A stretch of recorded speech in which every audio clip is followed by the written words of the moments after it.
Okay, so with the second lecture for the lab 5, we're going to talk about the hypothalamus and the pituitary gland and their relationship.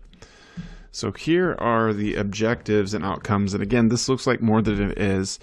I also want you to know that this third one right here, I'm not actually doing a video, so this one, I'm talking about this one, there should be an arrow.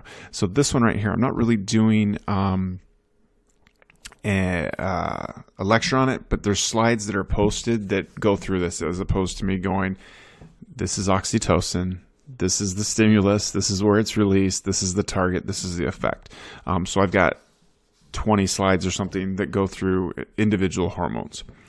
All right, so to start off, the hypothalamus is really where homeostasis is controlled. Okay, it's the integration center for all things homeostasis. Ultimately, we're regulating blood pressure, temperature, water balance, all sorts of things. And the way that it is able to regulate homeostasis is by producing and then releasing hormones. Some of these hormones cause or activate certain pathways, some of them inhibit.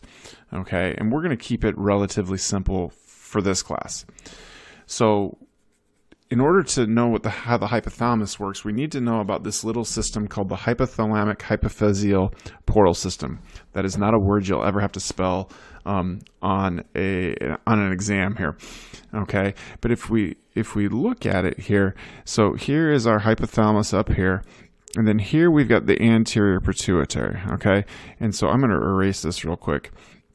But what I want you to notice is that you've got this bundle of capillaries here that basically connects the hypothalamus with the anterior pituitary.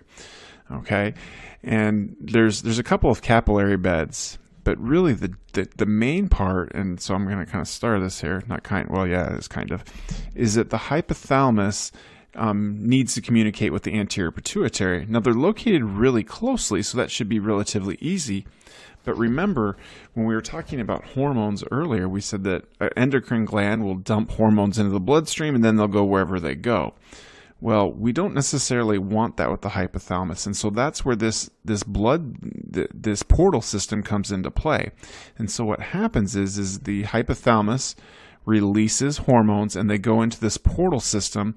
And what that essentially does is prevent those hormones from going into the systemic circulation. Instead, they go into the portal system, and then they'll either excite or inhibit hormone or the anterior pituitary, and really most of them excite. And so that will cause the anterior pituitary to release hormones. Okay, and so this portal system makes it so that the hypothalamus communicates directly with the anterior pituitary. Now, when it comes to the anterior pituitary and the hypothalamus, it's important to know that all the hormones that are released by the anterior pituitary into the bloodstream are controlled by hormones that come from or are released by the hypothalamus.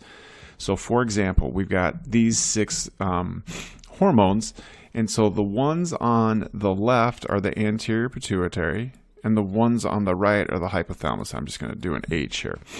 Okay, so prolactin's stimulated by the release of dopamine. The release of growth hormone is controlled by growth hormone releasing hormone, so on and so forth. Okay, and like I said, we're not going to get into any more specifics with any of these hormones than this for right now, but there are slides that are posted that give you a little bit more information with functions and targets and that sort of thing. Now, the hypothalamus and the posterior pituitary are a little bit different. Hormones that are released by the posterior pituitary are actually, like it says here, produced by the hypothalamus. And so the posterior pituitary is just a storage site. And there's only 2 of them. And so you've got vasopressin and you've got oxytocin. And similar to the 6 anterior pituitary hormones, we'll talk about what causes the release of those, what their target is, that sort of thing later on. And or you can look at those slides. And so that's it when it comes to the hypothalamus and the pituitary. And so I've got these 4 things that I want you to know. So what's the relationship between the hypothalamus and the pituitary gland, and describe the relationship between the anterior and posterior pituitary, and really think about what they do in terms of hormone production and hormone storage, that sort of thing. And then what hormones are released by the anterior pituitary, what hormones are released by the posterior pituitary.